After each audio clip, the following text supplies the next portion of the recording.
Hello student, हम लोग chapter number 7 start कर चुके हैं।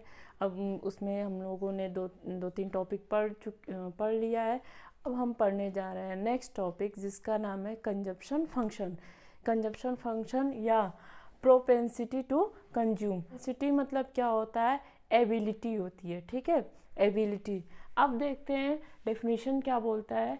Consumption function refers to functional relationship between consumption and national income. Consumption function एक रिलेशन दर्शाता है। कंजप्शन फंक्शन एक रिलेशन दर्शाता है किसके? Consumption is equal to consumption function is equal to income. यहाँ क्या होता है, जो कंजप्शन और इनकम के बीच में एक रिलेशन हमें बताता है या दर्शाता है, ठीक है। एक टेबल और डायग्राम के थ्रू, कर्व के थ्रू इसको हम समझते हैं और इजी से आपको समझ में आ जाएगा। जैसे देखिए यहाँ पे क्या है, कंजम्पशन आपका क्या है, इनकम क्या है 0 है, कंजम्पशन आपका क्या है 40 है।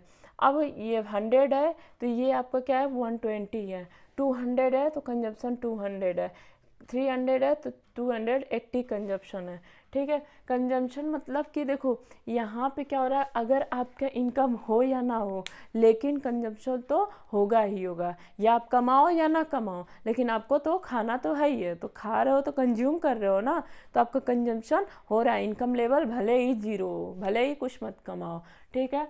एक पॉइंट ऐसा आता है जहाँ पे आपका क्या होता है, कंजम्पशन और इनकम क्या होगा, बराबर हो जाएगा। यहाँ पे जितना आप कमा रहे हो उतना कंज्यूम कर जा रहे हो, ठीक है। तो इसको हम बोलते हैं BEP। BEP क्या होता है, इसको हम बोलते हैं ब्रेक इवन पॉइंट बोलते हैं, ठीक है। इसको क्या बोलेंगे, ब्रेक इवन पॉइंट। अब इसको हम एक डायग्राम के थ्रू समझते हैं, बनाते हैं कंजम्पशन कर्व। कंजम्पशन कर्व, ठीक है। एक लेते हैं डायग्राम, ठीक। ये आपका हो गया एक्स एक्सिस, ये हो गया आपका 0 ओरिजिन, ये हो गया वाई। तो अब पहले हम क्या ड्रॉ करेंगे, पहले हम क्या लेंगे, पहले हम आपका इनकम लेंगे। इनकम देखो, इनकम हमेशा अपवर्ड जाता है, रीज़न हमने बता ही दिया आपको, अपवर्ड क्यों जाता है। ये आपका हो गया इनकम, ठीक है, इनकम हो गया। इनकम अपवर्ड क्यों जाता है, क्योंकि आपका यहाँ पे पॉजिटिव रिलेशन होता है। जितना कंजप्शन, जैसे कंजम्पशन बढ़ता है, इनकम बढ़ता है तो कंजम्पशन भी बढ़ता है, ठीक है। तो यहाँ पे क्यों इनकम क्यों अपवर्ड जाता है, क्योंकि यहाँ पे पॉजिटिव रिलेशन होता है और ये आपका 90 डिग्री है तो ये 45 डिग्री का एंगल क्रिएट करता है, ठीक है। अब हम बनाते हैं क्या, कंजप्शन। कंजम्पशन क्या होता है, देखो कंजम्पशन हमेशा ओरिजिन से ऊपर ड्रॉ होता है, ठीक है, ओरिजिन से ऊपर ड्रॉ होगा। इसको हम क्या बोलेंगे, आपका ऑटोनॉमियस कंजम्पशन, ठीक है, ऑटोनॉमियस कंजम्पशन। अब इसको हम ड्रा करते हैं, ये आपका हो गया कंजम्पशन, ठीक है। अब इसमें देखते हैं ये आपका क्या है, ये देखो इनकम, ये हो गया कंजम्पशन। ये आपका क्या है, ये जो पॉइंट है, पहले इस पॉइंट को देखो, ये पॉइंट है आपका, इसको बोलेंगे BEP। BEP मतलब ब्रेक इवन पॉइंट। देखो यहाँ पे 200 इक्वल टू 200 हुआ है ना, तो यहाँ पे भी क्या हुआ कि एक पॉइंट जाके जहाँ पे कट जाता है, इसको क्या बोलेंगे, ब्रेक इवन पॉइंट बोलेंगे, BEP। अब BEP में क्या होता है आपका, यहाँ पे इनकम इक्वल टू कंजम्पशन। यहाँ पे इनकम और कंजम्पशन दोनों बराबर होता है। अब इसमें क्या है, जो ब्रेक इवन पॉइंट से पहले का गैपिंग है, ये गैपिंग आपको दिख रही है ना, इस गैपिंग को हम बोलेंगे डिससेविंग। डिससेविंग मतलब कि यहाँ पे हमारा कंजम्पशन तो हो रहा है लेकिन सेविंग कुछ भी नहीं हो रहा है। देख लो कि यहाँ कंज्यूम तो कर रहे हैं लेकिन सेविंग क्या हम कुछ कर रहे हैं, नहीं कर रहे हैं। 100 रुपये कमा रहे हैं, 120 रुपये बल्कि खर्चा ही कर दे रहे हैं। 0 रुपये कमा रहे हैं, 40 रुपये खर्चा ही कर दे रहे हैं। तो यहाँ पे मेरा क्या हो गया, डिससेविंग हो गया। अब इसके ऊपर देखो, ब्रेक इवन पॉइंट के ऊपर जो ये पॉइंट है, यहाँ देखो कमा तो 300 रहे हैं लेकिन खर्चा 280 कर रहा है, तो ये सेविंग पॉइंट हो गया। 20 रुपये बचाया ना, तो यहाँ पे क्या हो गया, ये सेविंग हो गया। समझ में आ गया आपको। इसको ब्रेक इवन पॉइंट बोलेंगे, इसको डिस सेविंग बोलेंगे, ये सेविंग हो गया। और ये जो पॉइंट यहाँ से स्टार्ट होता है इसको बोलेंगे ऑटोनॉमियस कंजम्पशन। और इनकम जो है आपका 45 डिग्री का एंगल क्रिएट करता है या बनाता है। अब कुछ इम्पोर्टेंट ऑब्जर्वेशन है कंजम्पशंस का। पहला देखते हैं, कंजम्पशंस का start from point C on the Y axis. देखो ये वाई एक्सिस से ऑटोनॉमियस कंजम्पशन से स्टार्ट होता है, ठीक है।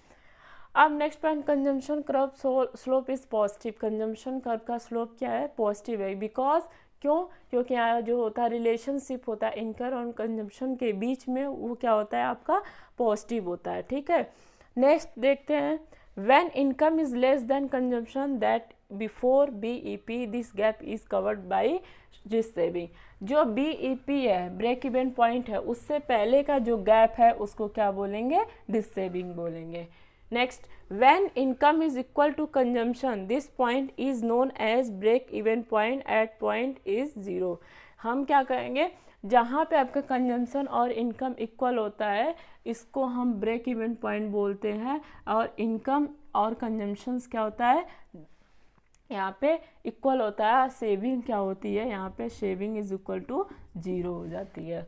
Next, when income is more than consumption after break even point this gap is covered by saving।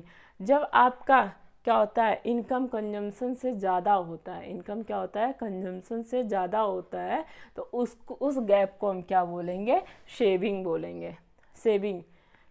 अब हम देखते हैं type of propensity to consume. इसके भी टाइप्स होते हैं। टाइप में 2 टाइप है, एक APC, एक MPC। APC क्या होता है, एवरेज प्रोपेंसिटी टू कंज्यूम। ये क्या है, मान लीजिए आपका कंजम्पशन क्या है 70 रुपये है और इनकम क्या है आपका, इनकम आपका हो गया मान लीजिए 100 रुपये है, ठीक है। तो APC is equal to C मतलब कंजम्पशन 70 हो गया, इनकम कितना हो गया 100 हो गया, तो ये आपका 0.70 आ जाएगा। ये आपका APC निकल के आ जाएगा। APC को क्या बोलते हैं, एवरेज प्रोपेंसिटी टू कंज्यूम। अब आते हैं मार्जिनल प्रोपेंसिटी टू कंज्यूम। हम देखते हैं MPC में देखिए क्या है, यहाँ पे जो आपका जो MPC is equal to delta C, तो कंजम्पशन होगा ना, तो इसमें से इसको देखेंगे तो ये 100 रुपये का डिफरेंस आया, तो 100 रुपये लिख देंगे। यहाँ पे 1000 का आया, 1000 लिख देंगे। अब इसको सॉल्व करेंगे तो 0.01 लिखते हैं। पहला point, APC can be more than 1। APC क्या है हमारा, 1 से अधिक है। क्योंकि यहाँ पे अगर इनकम कम है तो भी हमारा कंजम्पशन होता ही होता है। ऑटोनॉमियस कंजम्पशन के वजह से यहाँ पे APC क्या है, मोर देन 1 है। अब हम देखते हैं APC is equal to when consumption equal to income. APC 1 क्यों होगा, क्योंकि जब कंजम्पशन और इनकम क्या होगा आपका, इक्वल होगा। अब देखते हैं APC इज लेस देन 1। यहाँ पे क्या होता है, कंजम्पशन इनकम से कम होता है, इसलिए APC क्या होता है हमारा, लेस देन 1 होता है। APC never can be 0। APC कभी 0 नहीं होगा।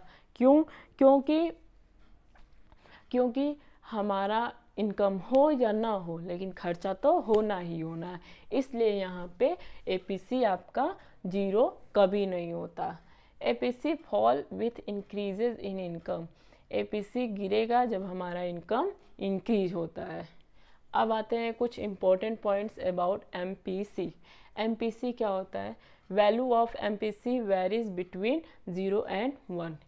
क्या होता है हमारा जो MPC हमारा 0 एंड 1 के बीच में आता है। Value of MPC varies between 0 and 1। हमारा MPC जो है 0 और 1 के बीच में इसकी वैल्यू आती है। MPC of poor is more than that of rich. MPC क्या है, पुअर से ज़्यादा होता है। अरे MPC of poor is more than that of rich. MPC क्या है, रिच व्यक्ति से, अमीर व्यक्ति से गरीब व्यक्ति की MPC ज़्यादा होती है। क्योंकि जो अमीर व्यक्ति होते हैं उनकी सारी इच्छाएं पूरी हो जाती हैं, उनका जो भी डिमांड होता है, उनकी इनकम बढ़ती जाए, एक समय आएगा कि उनकी सारी ज़रूरतें पूरी हो जाती हैं, तो जो कंजम्पशन होता है रुक जाती है, धीमा हो जाती है, मतलब बहुत स्लो, थोड़ा थोड़ा होता है। लेकिन एक गरीब व्यक्ति का क्या होता है, अगर उसकी इच्छाएं क्या है, जितना इनकम बढ़ता है उसकी इच्छाएं बढ़ती रहती हैं। जैसे घर नहीं है तो घर लेगा, बाइक नहीं है तो बाइक लेगा, ठीक है, ऐसे कपड़े अच्छे नहीं है कपड़े लेगा, खाने के लिए अच्छा अच्छा ढूंढेगा, पैसे जितना इनकम उसका बढ़ता जाएगा तो उस तरह उसकी इच्छाएं क्या है, बढ़ती जाती हैं। तो यहाँ पे एमपीसी जो है पुअर से, MPC of poor is more than that of rich. MPC क्या होती है, पुअर व्यक्ति की अमीर व्यक्ति से ज़्यादा होती है। MPC falls with successive increase in income.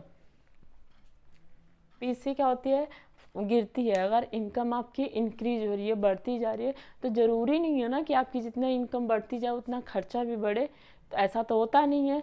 तो क्या होता है यहाँ पे, आपका एमपीसी गिरता है, कंजम्पशन आपका गिरता है, ठीक है। अब ये टॉपिक हमारा हो गया कंप्लीट।